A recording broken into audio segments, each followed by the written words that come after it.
Hello everyone, my name is Raqib Shaw and I work and live at the Scottish factory in Peckham, and this is Mr. C, and today I would like to introduce you to my favorite bonsai trees. Let's go. This is the Bonsai House, and I've been keeping bonsais now for almost 11 years. And I first was interested in bonsais. Oh, that's the Wren Wobbler. His name is Mario, after Mario Lanza. Anyway, let's look at my favorite bonsai trees. So let me start with the Trident maples here. And of course, they are with that's the tree itself, and it's growing around a rock. And this one here again has this wonderful, beautiful base, and that is rock, and it's growing on the rock as well. It's another beautiful Trident maple. And there's another one here, and as you can see, the way it's embracing the rock. Now, the fabulous thing about this rock is that they are Ibigawa rock, and they come from the Ibigawa prefecture in Japan, and now it's forbidden to use them because they have been overused. And people usually tell me that the way the tree is embracing the rock, they tell me that it might be a metaphor for true everlasting love. But I do hope that that is how human relationships actually are, but I'm not really sure.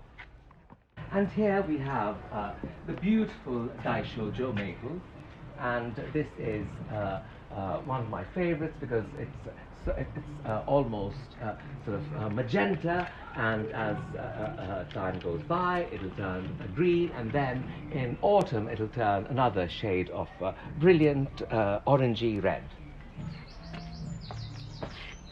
This wonderful group here is the Shishigashira maple forest, and when I was a child in Kashmir, I would sit under trees, and this miniature world, when one examines them from below, you can actually feel that you're in a forest.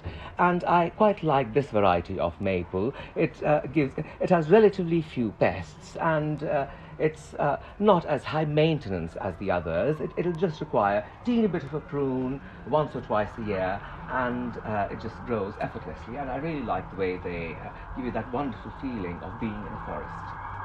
And while we're here, this is a Chinese elm, which was, I love this one because it was presented to me by Thaddeus after my first Paris exhibition, and it has grown since, and he's extremely handsome, and as you can see, he's growing, and of course these little bits that it'll need to be pruned again in, I would imagine, 2 weeks' time. It's quite a beauty.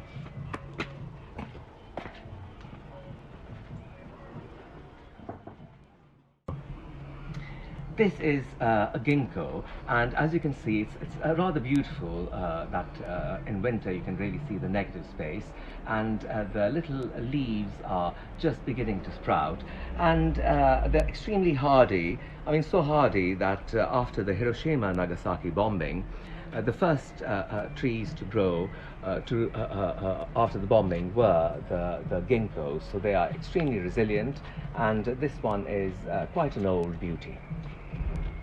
Pines are always a favorite for bonsai keepers obviously because of their beauty, and also they're quite resilient. And as you can see that this one has been grafted very, very early in its age, and it has the root system of black pine and the shoot system of a white pine, because white pines are in a way more delicate looking and black pines are stronger. So you see this graft, and you can see the same in the group of other pines that I have.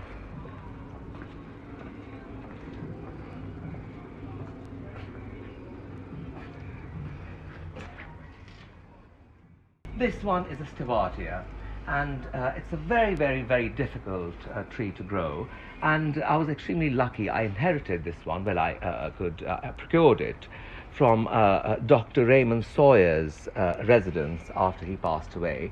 He left he was a great ornithologist, and a great expert in bonsais and other things. And he left his house to his housekeeper, and I was lucky enough to get it from there. And it has this absolutely fabulous, almost like pottery-like trunk, but it's an absolute nightmare to grow. But hopefully this year it's going to give me less problems, everything. And then we come to the world of junipers. And this is a lovely, lovely juniper. Again, it's growing on a rock. And what's really lovely is that to show off when one has an audience, you can fill the little almost a mini lake in the rock, and there we are, another miniature world of the juniper with the rock and water, and one can almost feel that you know, a little child and you're in this massive big forest of juniper. And while we're here, this is a beautiful cryptomeria, and I love this tree. Again, it's a Cryptomeria japonica, and it's a very difficult tree to look after. Now, this one comes from Mr. Kimura's nursery in Japan about 15 years ago, and it was the trunk was totally dark when it came here, and I didn't know why that was the case, and then I was told that it was because of the pollution in around the areas of Tokyo, which I'm sure at the moment the trees are having a better time, since there is limited human activity.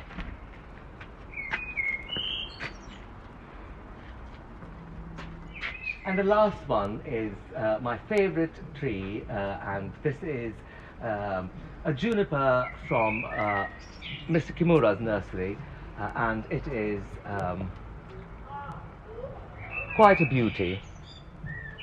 I love the blackbird singing in the background. What a beautiful day it is.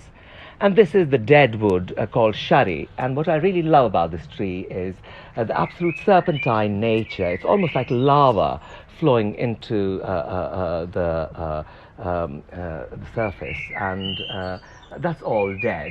And only these bits are living. And again, because you see these trees, they originate from, you know, in Japan, and when I got them a few years ago, it took them a very long time to get used to the climate here. But of course, I think he's doing rather well, and I think he's one would say that he's the most important tree in the bonsai house. And again, last year he wasn't feeling quite good, but now things are looking up. You see new growth, it's all beautiful emerald green, and things are looking very good.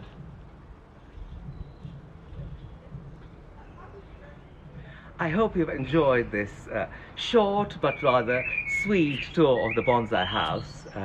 And since I have no one to help me nowadays, I have to get back to work, and I do hope that you all are enjoying this wonderful day. Bye-bye.